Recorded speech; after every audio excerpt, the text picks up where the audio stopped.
Hi guys! Hi everyone! Good evening! This is Manay Gina and welcome back sa aking YouTube channel. So guys, for today's video, yan pag-usapan natin si Kai at ayan nga, makikita natin na malayo ang mararating ng batang ito. Maliban kasi sa magaling siyang kumanta, talagang singer kasi din talaga si Kai.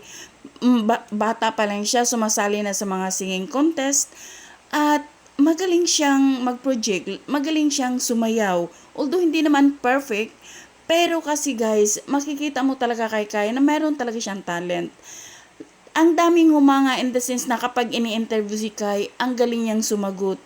Matalino talaga siya. Parang sabi nga ni Bianca, parang hindi, yung edad niya parang nasa 20 na kapag sumagot.